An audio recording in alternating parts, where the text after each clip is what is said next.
Wala nang maraming paligoy-ligoy pa, diretso sa punto na.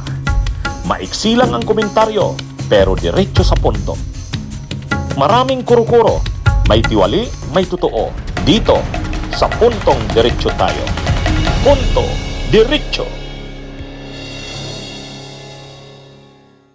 Si Torre, ayun, handa raw siya na magtestigo sa ICC.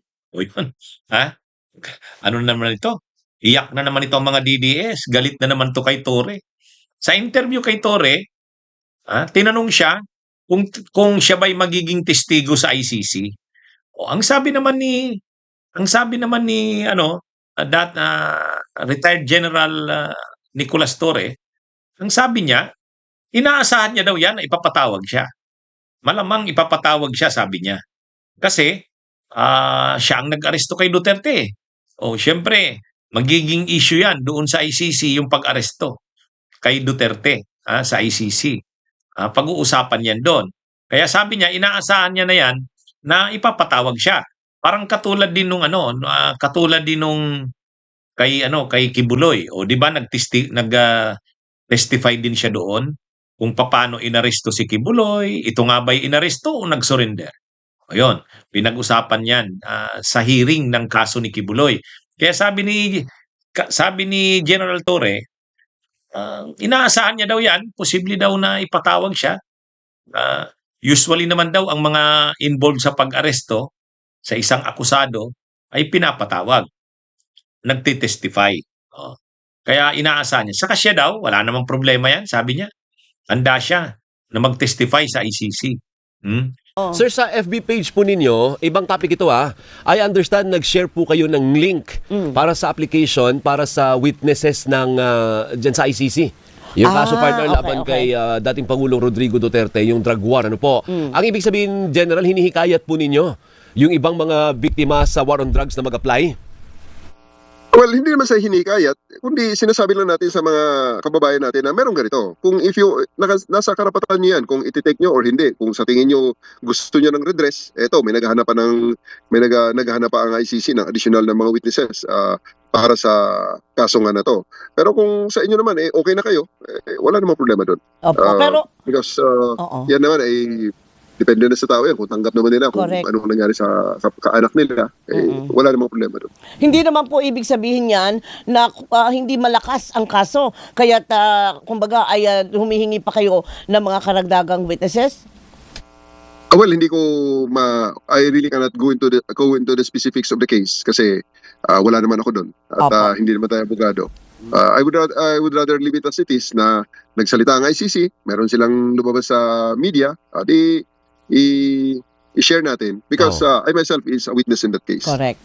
Okay. So, pupunta rin po kayo doon sa The Hague, General? Magte-testify? Depende sa mga prosecutors at depende sa depensa rin. Kung sa prosecutors gusto nila akong prosecution witness, baka ang depensa gusto rin akong gamitin na adverse witness, nasa kanila na yan. I'll just be waiting for advice ng ICC kung kailangan nila ang testimonya ko personally. So sa abogado ng prosecution, you are offering yourself na willing ako, kung gusto ninyo akong witness, pwede ako. Oo. Hindi ko ino-offer, kundi on record naman talaga na part na ako ng lineup ng witnesses. Dati na. So kasali na kayo talaga dati pa? Nasubmit na yung pangalan mo as one of the witnesses? Yes, because of the arrest, di ba? Yung sa arrest kasi, nandun talaga ako So, kasama na talaga ako sa lineup. Kasama na talaga sa records. Oo. Doon sa anggulo pala, partner, na siya ang nag-lead sa pag-aresto. Tsaka kasi meron... Ay, iniisip ko kasi, baka doon sa war on drugs, may papel din si General. Hindi, meron kasi yung issue on kidnapping. Kinidnap daw yung dating Pangulo. At isinurrender. Ang daming mga ganyan. Kaya siguro, kailangan siya General. Tama?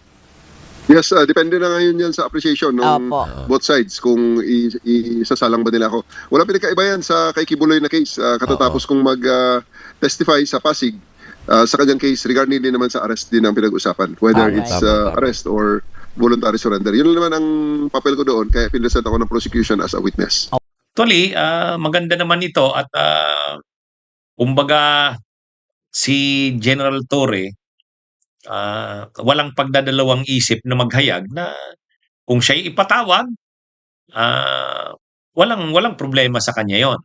Sinabi na rin 'yan ng ano, sinabi na rin 'yan ng mga, ah, ng Malacanang, ni Yussi Claire Castro yata, tinanong na sa ganyan, ano bang, stand ng gobyerno sa mga opisyal ng PNP, dating opisyal ng PNP na posibleng ipatawag sa ICC. O ang sabi niya ng ano, ng gobyerno, ay nasa kanila 'yan, ano naman 'yan, hindi sila pagbabawalan. Personal na desisyon nila 'yan kung sila'y, magko-cooperate sa ICC, te-testify. Kaya ibig sabihin walang naman nagbabawal kay General Torre na mag-testify, nasa kanya 'yon. At tinanong na rin si General Torre sa isang programa sa TV, gano'n yung sagot niya. Napanood ko mismo yung sagot niya, eh. Sabi niya handa naman siyang umattend, sa ICC. Ngayon kung, ano ba ang kanyang magiging partisipasyon sa pagtestigo niya, sabi niya malamang ang itatanong sa kanya yung pag-aresto kay Duterte. Kasi gano'n daw yung ginawa sa kanya doon kay Kibuloy. Nang pinatawag din siya sa korte doon sa RTC sa Pasig City, kaya siya pinatawag tungkol doon sa pag-aresto kay Kibuloy. Dito, kung pag-uusapan yung legalidad ng pag-aresto kay Duterte, malamang siya ang ipapatawag din, sabi ni Torre. Kaya ano daw siya, walang problema sa kanya, at ang alam niya nga daw, nandun na siya sa lista, eh. Ang alam ni Torre, na nasabihan siya na parang nasa lista siya ng mga posibleng ipatawag.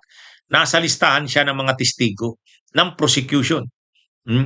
Kaya lang wala pa naman daw formal na paabot, pero nalaman niya na nandun siya sa listahan. O yan. Kaya magsisimula na kasi yung trial diyan kay Duterte kasi matagal na na-delay, matagal na inantala ni Kaufman kung ano-anong mga motions na pang-delay, dilatory tactics. Pero ngayon, hindi na. Kasi sa February 23 to 27, confirmation of charges hearing yan. Sa confirmation of charges hearing, talagang ano na yan, tuloy-tuloy na yan. 4 na araw yan, 23, 24, 26, and then 27. May isang araw lang yatang wala, eh. Kaya ano yan mga kabunyog, mga kababayan, kumbaga tuloy-tuloy na ang trial na ito. Pagkatapos ng confirmation of charges hearing, trial proper na yan. Trial proper na. Malamang doon na ipapatawag dyan sila General Torre. Kaya lang, ngayong nalaman ng mga DDS na magti-testify si General Torre, galit na naman sigurado ang mga DDS niya. Mga matitindi ang mga testigo kontra kay Duterte. Si Laroy Nagarman nandun na. Si Matubato nandun na rin. Si Las Cañas nandun na rin. O naghihintay na lang talaga sila nung trial proper, eh. Masyado lang kasing na-delay dahil ang daming motions na final si Kaufman para ma-delay talaga yung hearing, trial. Pero ngayon wala na kasi confirmation of charges hearing na ito. Pre-trial. Tapos na itong pre-trial na ito. Pagkatapos nitong pre-trial, trial proper na yan. Kaya ano na, inaasahan na magtutuloy-tuloy na yan. Ready na ang prosecution, matagal na. Yung mga testigo, ebidensya, ready na. Actually, naka-house na nga yata sa dahig yung mga testigo, eh. Kasi sila Matubato at Las Cañas, alam natin, matagal na yan na nandun. Si Garma naman, nung nakaraang mga buwan yan, pag galing ng US, pagbaba niya pa lang dyan sa airport, tinalubong na kaagad siya ng mga officials ng immigration, tapos kaagad-agad, kinuha na, dinala na doon sa Malaysia. Pagdating sa Malaysia, kamiting yung mga mga ICC, dinala na sa dahig. Sabi ni dating Senador Sonny Trillanes, dinala na. Kaya ready na si Ruy Nagarman na mag-testify. At ngayon naman, madadagdag pa itong si Torre.